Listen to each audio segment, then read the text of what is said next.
بسم أبن ولدن منفس قدسن حدا أملاخ كبرن مسكانان أملاخي يخنو سلام كما كان يخون كلكم تغداتلت مدب تي في تواحدو كم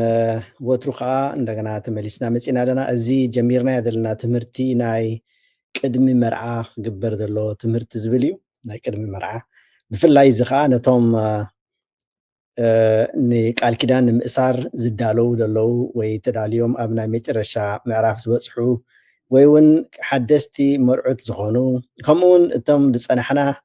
او زلنا افقال كيدان دلنا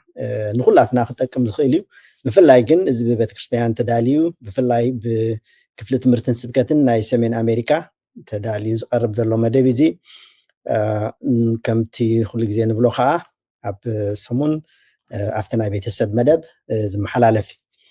ስለዚህ ብዙሕ ትንታኔታት ጌርና ኢና ብዛዕባ እዚ ዝምልከት ኣብ ዓለምና እውን እንተኾነ ብዛዕባ ቃል ኪዳን ዝምልከት ብዙሕ ፅሑፋት ብዙሕ መፅሓፍቲ ብዙሕ መፅናዕትታት ኮታስ እቲ ኣሎ ዝበሃል ነገራት ተገይሩ እዩ እንተኾነ ግን ከምቲ ኩላትና ንፈልጦ ከዓ ከምቲ ዝድለ እግዚኣብሔር ዝደልዮ ዓይነት ቃል ኪዳን ዳርጋ ብበዝሒ ኣይረአን እዩ እቲ ቀንዲ ዝሕዝን ነገር እንተልዩ ከዓ ኣብ መንጎ እቶም ክርስትያናትን ዘይ ክርስትያናትን ዘሎ ተኽእሎ ናይ ምፍራስ ቃል ኪዳን ኣብ ክልቲኡ ወገን ማዕረ እዩ እዚ ከዓ ኣዝዩ ነቶም ክርስትያናት ዘሕዝን ካብኡ ሓሊፉ እውን ዘሕፍር ኩነታት እዩ ስለዚ እምበኣር እቲ መሰረት ወይ ከዓ እቲ ጠንቂ ነዚ ኩሉ እዚ ዘምፅእ ዘሎ ነገር እንታይ እዩ ብዝብል ዝተገብረ መፅናዕትን ምርምርን ኢና ሒዝና ንቀርብ ዘለና ኣብዚ ብሰፊሑ ካብ መሰረቱ ይጅምር ስለ ዘሎ ከዓ ብመሰረት እቲ ፅቡቅ መንፀፍ ኣንፂፍና ኢና ናብቲ ናይ ቃል ኪዳን መደብ ንኣቱ ዘለና እሞ እቶም ንመጀመርያ እዋን ነዚ ትከታተሉ ዘለኹም ምልስ ኢልኩም ካብቲ ናይ ቁፅሪ ሓደ ዘሎ ጀሚርኩም ተተኸታተልኩምዎ ፅቡቅ ክኸውን ይኽእል እዩ እንተ ዘይጣዕመኩም እውን ካብዚ ዘሎ እውን ክትቅፅሎ ትኽእሉ ኢኹም እቲ ዋና ነገሩ እቲ ዝወሃብ ዘሎ ትምህርቲ ናይ ብሓቂ ኣብ ልብኹም ክሰፍር ኣብ ልብኹም ኣትዩ ጥራሕ ዘይኮነ ከዓ ብተግባር ክቅየር እታ እትሃንፅዋ ዘለኹም ቤት ኣምላኽ እትስመ እግዚኣብሔር በኣ ዝኸብረላ ደቅኹም እቶም ናይ ኣምላኽ ውህብቶ ዝበሃሉ ከዓ ብዝግባእ ዝዓቢላ ጥዑያት ናይ ሃገር ዜጋ ዝኾኑላ ምክንያቱ ከም ትውልሳዕ ንብሎ ጥዑይ ቤተሰብ እንድሕር ሃልዩ ጥዑይ ሕብረተሰብ ይህሉ ጥዑይ ሕብረተሰብ ተልዩ ከዓ ጥዒት ሃገር ትህሉ ማለት እዩ ስለዚ ከምዚ ብዝበዓድና ንሪኦ ዘለና ግን ኣብ ከምኡ ኣይተዓደልናን እሞ እንተኾነ ግን እግዚኣብሔር ገዲፉ ስለዘይገድፈና እግዚኣብሔር ርሑሕ ስለዝኾነ ክንምለስ ከለና እውን ስለዝቕበለና ክንምለስ ከም ቤተክርስትያን እውን ነቲ መሰረት ናይ ሕብረተሰብን መሰረት ናይ ሃገርን ዝኾነ ቤተሰብ ብዝግባእ ክህነፅ እዚ ትምህርቲ ዝቐርብ ኣሎ እሞ እቶም ቅድም ኢልና ዝጠቐስናኩም ሰባት ብፍላይ እቶም ናብ መርዓ ትቀራረቡ ዘለኹም እዚ ኣዝዩ ጠቃሚ ክኸውን ስለዝኽእል እግዚኣብሔር ከዓ ብኡ ገይሩ ክረድኣኩም እሞ እቲ ኣምላኽ ዝፈትዎ ቃል ኪዳን ክትሃንፁ ናቱ እሱ ዝኸብረሉ ቤት ከዓ ክኾነልኩም ትምኔትናን ጸሎትናን እሞ ተኸታተልዎ ከምዚ ነዚ ዘይፈልጡ ሰባት እንተልዮም ንገርዎም ከምዚ ሕጂ ሓድሽ ቋንቋ መፂ ደሎ ሼር ላይክ ኤንድ ሳብስክራይብ ብምግባር ከዓ ቲቪ ተዋህዶ ኣብ ኩሉ ክትስማዕ ማእታን ዘለኩም በብወገንኩም ኣበርክቶ ክትገብሩ ከዓ እግረ መንገደይ እላቦ እምበኣር እቲ ዝቃል ኪዳን እዚ ብተግባር እንሪእየሉ ትምህርታዊ መደብ እዩ ስለዚ እታ ሕፅር ዝበለት ኣርእስቲ እውን ቃል ኪዳን ብተግባር ዝብል ኣርእስቲ ክህባ ክእለ ስለዚ ቃል ኪዳን ብተግባር ነርእየሉ መደብ እሞ እግዚኣብሔር ሓግዘና ናይ ሎም መዓንቲ መደብ ንምጅማር ንካብቲ ዝሓለፈ ቁርብ ምብጋስ ከድሊ ምክንያቱ ካብ መጀመርያ ጀሚርና ንብሕጂውን ደጋጊምና እነልዕሎ ነገር እንተደኣ ሃልዩ ኣብ ሓደ ቃል ኪዳን እቲ መሰረታዊ ነገር ፍቅሪ ከም ዝኾነ ክገልፅ ዝደሊ ክልተ መፃምድቲ እቲ ናይ መጀመርያ መበገሲኦም ፍቅሪ ምዃኑ እዩ ፍቅሪ እንተደኣ ኣበጊስዎ ኣብ ፍቅሪ ይነብሩ ብፍቅሪ ከዓኒ ይነባብሩ ክሳብ መጨረሻ ከዓ ኣብኡ ፀንሑ ማለት እዩ እዚ ፍቅሪ እዚ ከዓ ብተግባር ዝግለፀሉ እቲ ኣምልኻዊ ፍቅሪ ኢልና ዝገለፅናዮ ወይ መለኮታዊ ፍቅሪ ኢልና ዘለዓልናዮ ኣብ ቀዳማይ ቆሮንጦስ ምዕራፍ 13 ዘሎ ቃል ኣምላኽ መልእክቲ ጳውሎስ ናብ ሰብ ቆሮንጦስ ዝተፃሕፈ ንሱ ከም መወከሲ ኢና ማለት እዩ ፍቅርና ጎድል እንተደኣ ሃልዩ ናይ ፍቅርና ገንኢ ክብሎ ክእል እንድሕር ዝጎድል ኮይኑ ኣብኡ ከድና ኢና ንሪኦ ክንደይ ዝኣክል ጎዲልና ኣለና ክንደይ ዝኣክል መሊእና ኣለና ኣብኡ ንነብስና እንሪኤላ መስትያት እዩ ስለዚ እዚ ፍቅሪ እዚ ባዕሉ እግዚኣብሔር ማለት እዩ ምክንያቱ ኣነ እግዚኣብሔር ፍቅሪ እየ ስለዝብል ማለት እዩ ድሕር ባዕረይ እዚ እግዚኣብሔር ዝሃሊና ኮይኑ እዚ ፍቅሪ እዚ እንድሕር ሃሊና ኮይኑ እቲ ኣምልኻዊ ፍቅሪ ንገልፀሉ ንመፃምድትና ጥራሕ ናይ መጀመርያ ንመፃምድትና እዩ ካብኡ ፈሲሱ እንድሕር ካብኡ ንላዕሊ እንድሕር ፈሲሱ ከዓ ነቲ ከባቢናን ነቲ ሕብረተሰብናን ከዓ እቲ ፍቅሪ እቲ ክንልግሰሉ ንክእል ማለት እዩ እዚ ግን ፍሉይ ፍቅሪ ንሓደ ሰብ ሓደ ንሓደ ስለ ዝበለና ኣምላኽ ማለት እዩ ንዕኡ ሙሉእ ፍቅርና ንህቦ ሙሉእ መስዋዕቲ ንገብር ስለዚ ኣብቲ ቃል ኪዳን ፍቅሪ ኢና ነርኢ እምበር ፍቅሪ ነርኢ እንድሕር ኮይና ከዓ መስዋዕቲ ንኸፍል ማለት እዩ ነቲ መፃምድትና መስዋዕቲ ሙሉእ መስዋዕቲ ንኸፍል እሞ ከዓ ብዘይገለ ትፅቢት እቲ ካልእ እንረኽቦ ነገራት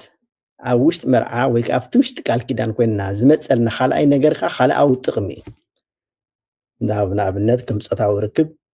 ከምኡውን ውሉድ ኮኑ እቶም ብህብቶ ናይ ኣምላኽ ዝበልናዮምን እዚኣቶም ከም ተወሳኺ ነጥቢ ከም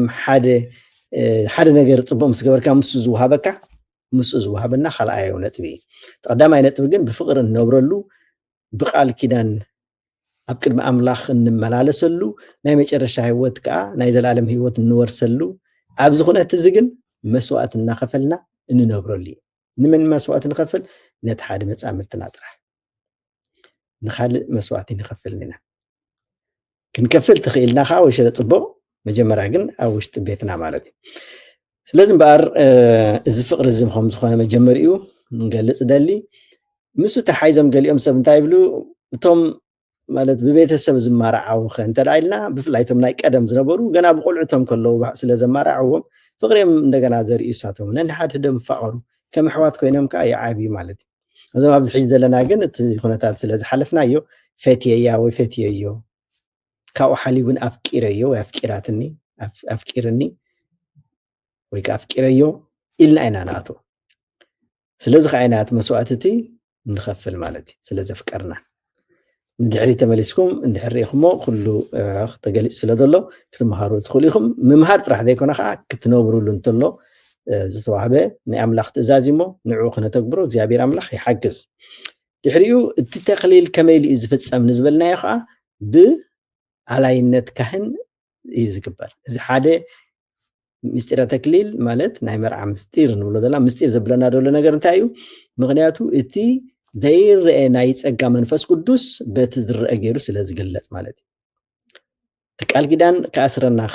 ከሎ እቲ ካህን ኣብ ቅድሚ ሰብን ኣብ ቅድሚ ኣምላኽን ነንሓድሕድና ቃል ኪዳን ንኣትወሉ ከይንጠላለም ከይንፈላለየ ታዲያስ ሓደ ኣካል ካብኡ ሓሊፍና እውን ሓደ መንፈስ ኮይና ኣብዚ ዓለም እንመላለሰሉ ፅድቂ እንረኽበሉ ቅድስና እንተሎ እነጥርየሉ መድረኽ ስለ ዝኾነ እቲ ቃል ኪዳን ስለዚ ዓብይ ሓላፍነት ዘሰክመና እዩ እቲ ዓብይ ሓላፍነት ከዓ ዓብይ ስልማት ወይ ከዓ ዓወት እንረኽበሉ እዩ ኣቱም ብሩኻት ዝብል ናይ እግዚኣብሔር ቃል ክንሰምዓሉ ዘኽእለና መድረኽ ስለ ዝኾነ ማለት እዩ ስለዚ ስኢና ኢልና ነርና ማእታን ፅኑዕ ክኾነልና ከዓ እንታይ ኢልና ነርና ኣብ ኣምላኽ ዝተመስረተ ክኾናሉ ምክንያት ፍቅሪ እቲ ኣምላኽ ዘለዎ ግን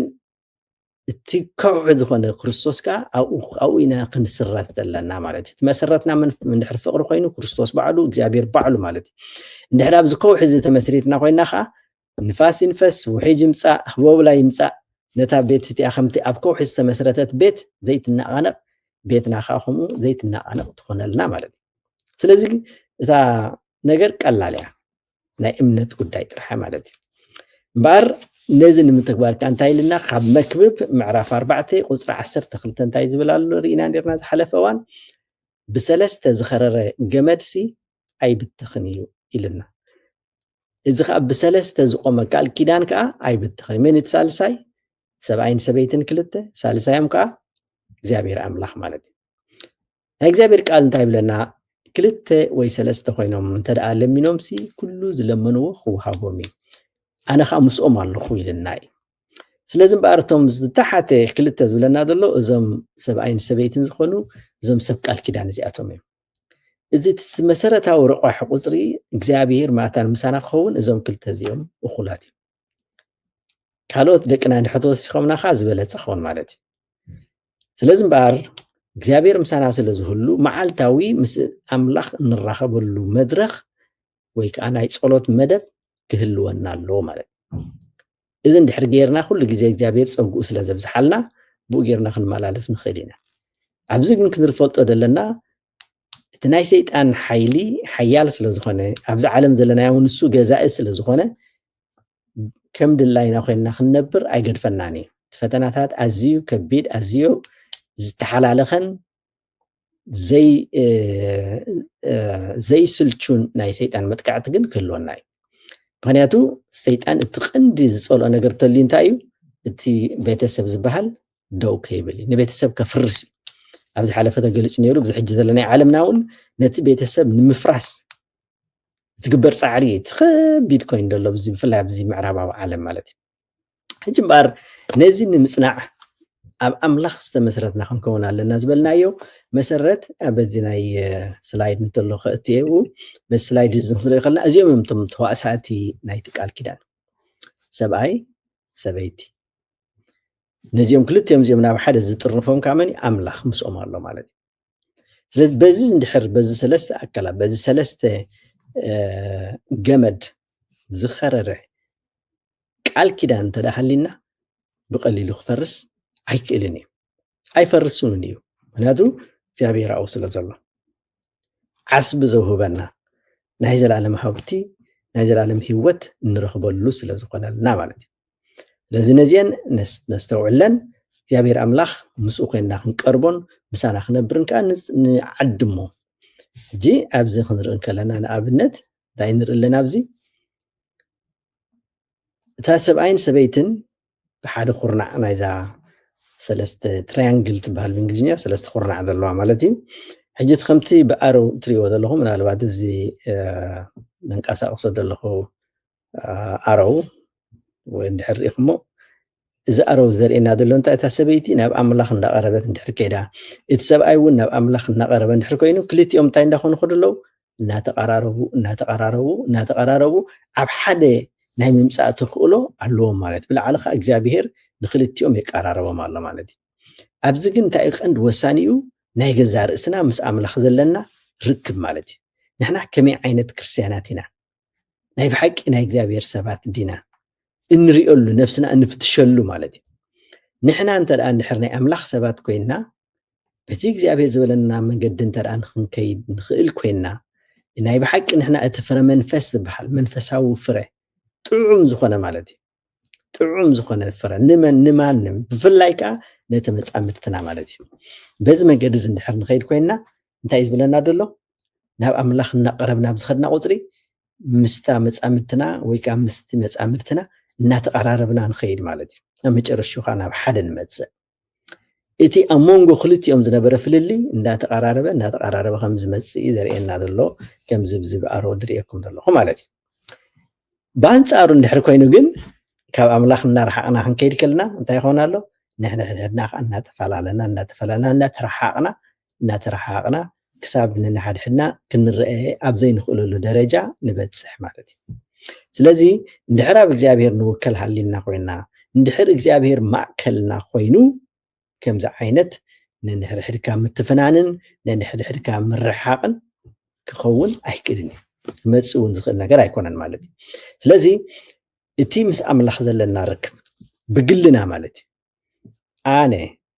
ምስ ኣምላኽ ከመይ ይቀራረብ ኣለኹ በቲ መንገዲ ኣምላኽ ድኸይድ ኣለኹ እያ እታ ቀንዲ ወሳኒታ በታ ቀጣን መንገዲ ኺዱ ብዝበለና መንገዲ ብኣኣ ዶመላልስ ኣለኹ እዛ ቀጣን መንገዲ እዚኣ ሒዘለ ዝኸይድ ዘለኹ እሱ ዋላ በቲ ገፊሕ መንገዲ ኩሉ ሓፋሽ ዝኸደሉ መጨረሽኡ ከዓ ናብ ጥፍኣት ዝወስድ መንገዲ ዝበለና ብኡ ኢና ንኸይድ ዘለና ኣነ ብኡ ገይረ ንኸይድ ዘለኹ ኢልና ኢና ክንሓስብ ዘለና ስለዚ በታ ፀባብ መንገዲ ክንከይድ ከለና እንታይ ፀቢብ እዩ ትዳፋፋ ኢኻ ከም ድላይካ ወጃዕ ኢልካ ክትከይድ ኣይትኽእልን ኢኻ ተጠንቂቅካ ኢኻ ትኸይድ ምንድልሃፅ ኣሎ ምውዳቕ ኣሎ ምስባር ኣሎ ምቁሳል ኣሎ ኩሉ ነገራት ኣሎ ሙማት ግን የለን ስለዚ እንድሕር ሓሚምና እንተዳ ቆሲልና ተሴርና ከዓ መምለሲ መፀገኒ ኣለና እሱ ከዓ እንታይ እዩ ንስሓ ከም ገለ እንድሕር ኣንደልሂፅና ወዲቕና ተሲና መሊስና ንቅፅል ኣለና ጉዕዞና ማለት እዩ ስለዚ እዚ ናይ ብሓቂ እንድሕር ካብዚ ክንሪኦ ከለና እቲ ናይ ቃል ኪዳን ናብራ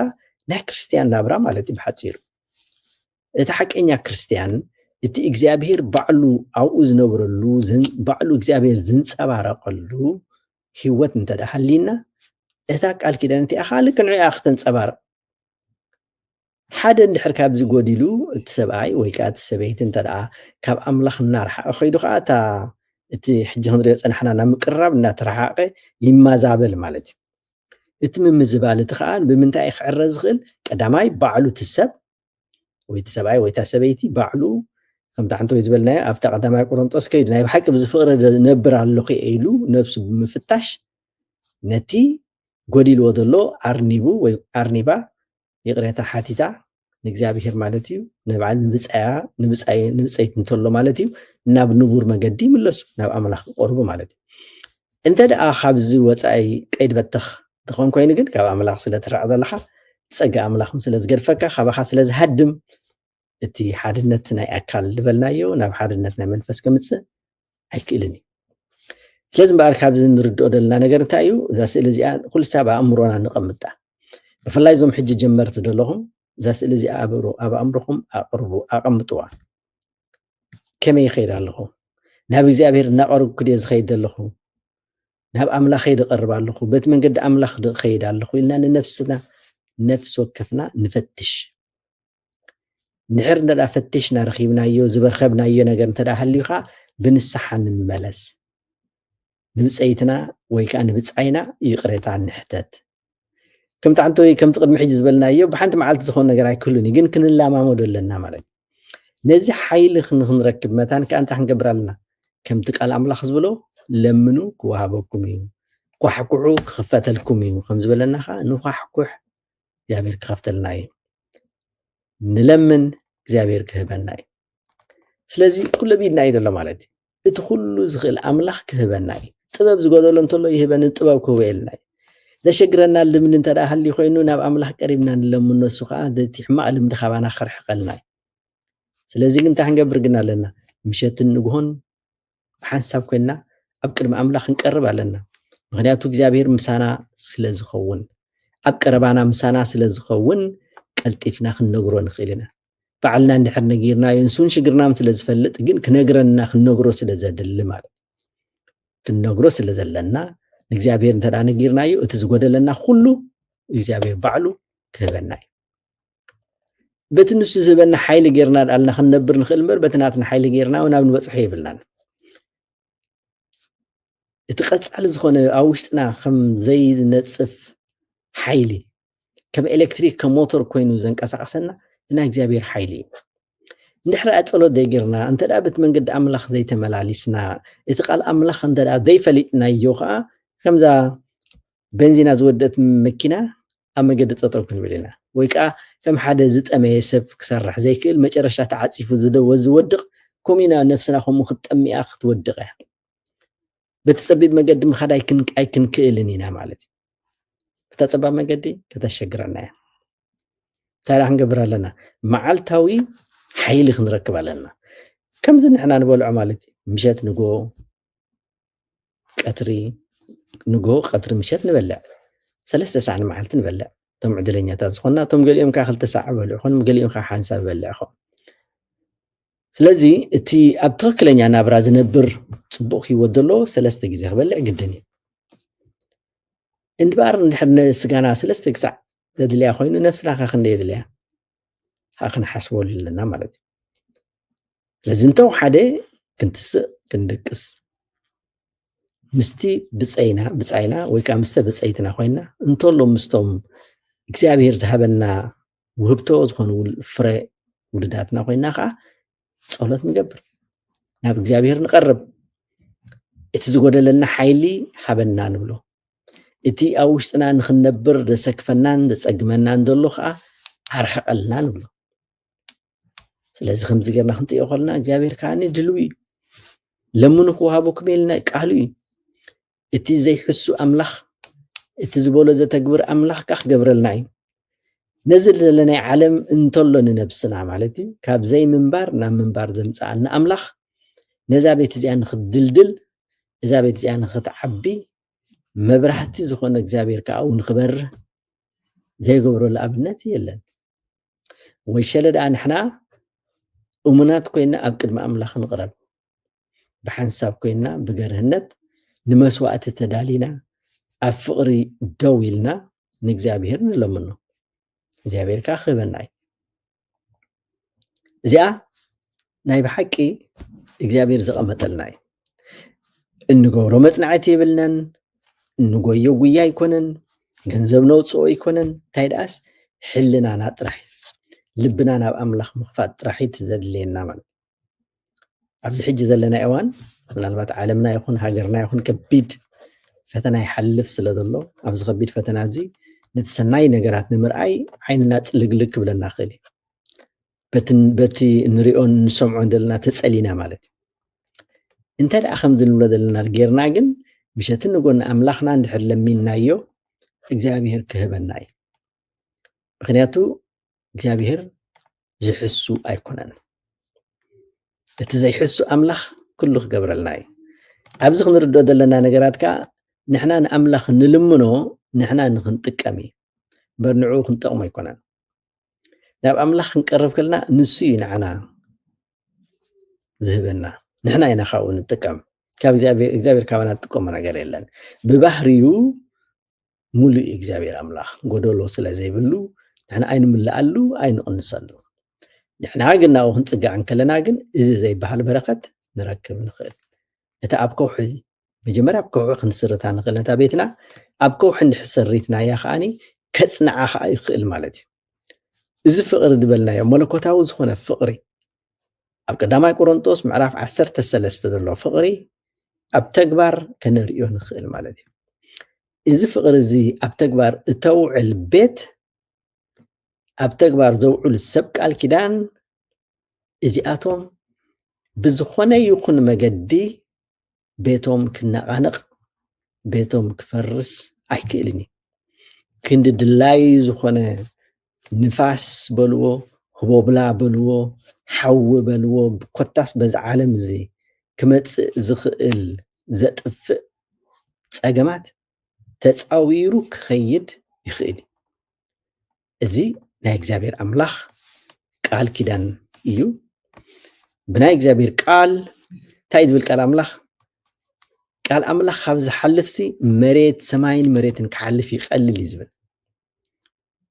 ቃል ኣምላኽ ሓንቲ ቃል ማለት እቲ እግዚአብሔር ዝሃበና ተስፋ ንሱ ካብ ከይኮነ ዝተርፍ እዚ ዘለናይ ዓለምን መሬትን ሰማይን ክሓልፍ ይቐልል ኢሉ ክሳብ ክንዲዚ ናይ እግዚአብሔር ቃል ተግባራውነቱ ባዕሉ እግዚአብሔር ኣምላኽ ዝገለፀልና ኩነታት ይደለና ስለዚ ኣብዚ ኢና ጠጠው ኢልና ዘለና ኣብዚ ትናትና መርገፅና ኣብዚ ከውሒ ኢና ጠጠው ኢልና ዘለና ማለት እዩ ስለዚ እምበኣር እዚ ዕድል ዘለና ብፍላይቶም ሓደስቲ ናብዚ ቃል ኪዳን እዚ ንምምፃእ እትብህጉን ተስፋ ትገብሩን ዘለኹም ከምዚ ሕጂ ዘለኹም ተስፋ ማለት እዩ ዝኾነ ይኹን መፃምድቲ ድሓን ሕጂ ንመርዖሞ ወይ ቃል ኪዳን ንእቶሞ ድሕሪ 2 ዓመት ካ ንፈላለየ ወይ ድሕሪ ምስ መፃና ከዓ እቲ ዘለና ቋይቁ ክንቅፅሎ ኢና ኢሉ ዝኣቱ ሰበይቲ ወይ ሰብኣይ የለን ኣብ ታሪኹን ኣይተፃሕፈን ክመፅእ እውን ኣይክእልን ይመፃእ እዩ ምክንያቱ ከምኡ ስለ ዘይኮነ ማለት እቲ ፍቅሪ ስለ ዘሎ ማለት እዩ ግን እንታይ ደኣ እዩ ዘሎ ኩሉ ሰብ ብፍላይ እቶም ሕጂ ኣብ ምድላዋት ትርከቡ ዘለኹም ቅድሚ መርዓ ስለ ዝኾነ ማለት እዩ ኣብ ቅድሚ መርዓ ትርከቡ ከመይ ዓይነት መርዓ ኢና ክንሕልፍ ኢልኩም ላዕልን ታሕትን ትብሉ ብዙሕ ነገራት ትሰርሑ ዘለኹም ክዳን ዶ እቲ ኣዳራሽ ዶ መኪና ዶ ኮታስ ኩሉ ትፈልጡ ኢኹም ኣብኡ ጥራሕ ኢኹም ተፀሚድኩም ዘለኹም ኣብዚ ሕጂ እዋን ድሕሪ መርዓ ግን ኩሉ ሰናይ ክኸውን ከም ዝኽእል ዋላ ሓንቲ ፀገም ከም ዘይህልወኩም ኢኹም ተስፋ ትገብሩ እዛ ተስፋ እዚኣ ማእታን ቀፃልነት ክትለዋ ኣብ እግዚኣብሔር ክንምስረት ኣለና ማለት እዩ ናብ እግዚኣብሔር ክንቀርብ ኣለና ምስ ኣምላኽ ዘለና ርክብ ዱልዱል ክኸውን ኣለዎ ቤትና ማእታን ኣብቲ ከውሒ ክትህነፅ ተቐዳማይ ቆሮንጦስ ዝበልናዮ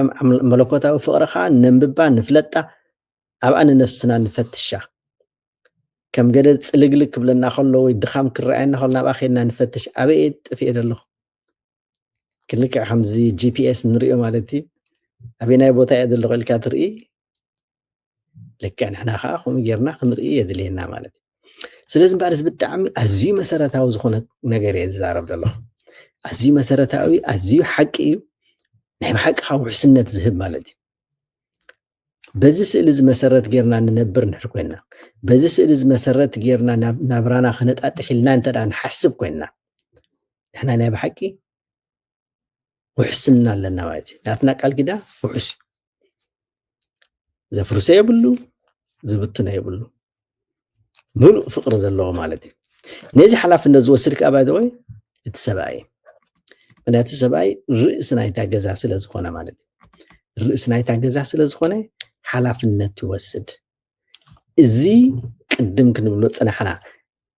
ኣብቶም ሰብ ቃል ኪዳን ኣብቶም ብሓንሳብ ዝነብሩ ዘለዉ መፃምድቲ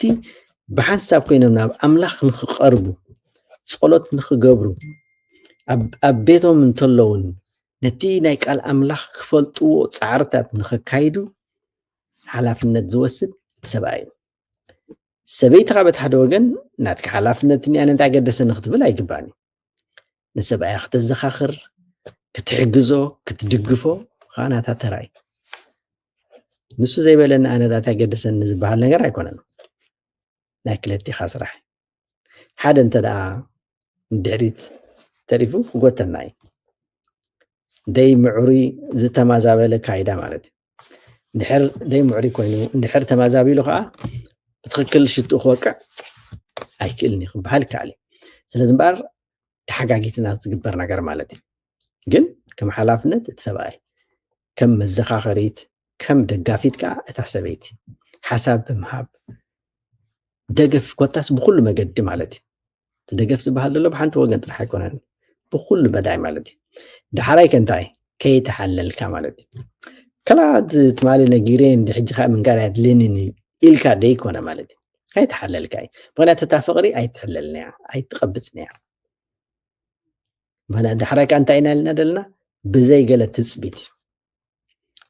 ኣነ ዝገይረሉ ንሱ ክገብረለይ ኣለዎ ትማሊ ነጊሩ እንድሕር ዘይሰምዕ ኮይኑ ሎሚ ኣይዛረቦን እየ ወይ ከዓ ኣይዛረባን እየ ትማሊ እንድሕር ዘይብለት ኮይና ኢልካ ኣይኮነን ስጋ መጨረሻ ኢኻ ትኸይድ ዘለና ሽግር እንተዳ ሃልዩ ማለት እዩ ናብ ኣምላኽ ኢና ነቕርቦ ብውሽጥና ስለ መፃምድትና እንተሎ ፀሎት ነቕርብ ማለት እዩ ምናልባት እቲ ክፉእ እቲ ፀላኢ ሰናያት ዝኾነ መፅኡ ክበታትነና ከይደቀሰ ስለ ዝሓድር ከምቲ ዝጓዝም ኣንበሳ ክበልዓና ኢሉ ስለዚ ዝጥምት ሃሶው ስለ ዝብል ማለት እዩ ከይበልዓና እሞ ከይንጠፍእ ኩሉ ግዜ ቃል ኣምላኽ ከም ዋልታ ኮይኑ ስለ ዝከላኸለልና ኣብኡ ክንሕዝ ዋልታ ክንሕዝ ኣለና ቃል ኣምላኽ ክንሕዝ ኣለና ከም ሰብኣይን ሰበይትን ብሓንሳብ ኮይና ማለት እዩ ብፀሎትን ብፍልጠትን ብናይ ቃል ኣምላኽ ኣብኡ ብምውዓልን እዚ ህይወት እዚ ብዝግባእ ክንመርሕ ንኽእል ኢና ስለዚ እምበኣር እዚ እቲ እግዚኣብሔር ተስፋ ዝሃበና እሞ ኣብዚ ተስፋ እዚ ደው ንበል እግዚኣብሔር ኣምላኽ ሓልወና እዛ ዝረኣኹማ ትሪእዋ ዘለኹም ስእሊ ኣብኣ ክንነብር ኩላትና እቶም ዘይጀመርኩም ዘለኹም ኣብኣ ንክትነብሩ ተስፋ ብምግባር ካብ ሎሚ ጀሚርኩም ተኸታተሉ ብኡ ንበሩ ባር ፍርቂ ሰዓት እያ ትምህርትና ናይ ሎማዓንቲ መደብና ኣብዚኣ ተዛዚማ ኣላ ነዚ ክንበቅዕ እግዚአብሔር ኣምላኽ ይሓግዘና ክብርን ሞገስን እግዚአብሔር ኣምላኽ ይኹን ኩልኻትኩም ጽኒልኩም ስለ ዝሰማዕኹን ኣዝየ መስገን ሓርካ ከምቲ ዝበልናዮ ንኩሉ ሰብ ሼር ግበርዎ ነታ ቴሌቪዥን ተዋህዶ ኸ ሳብስክራይብ ግበሩ እንደገና ኸ ላይክ ግበሩ ይቀኒለይ ክሳብ ዝመጽእ እዋን ሰላም የጽንሐና ኣብዚኣ ወዲእና ኣለና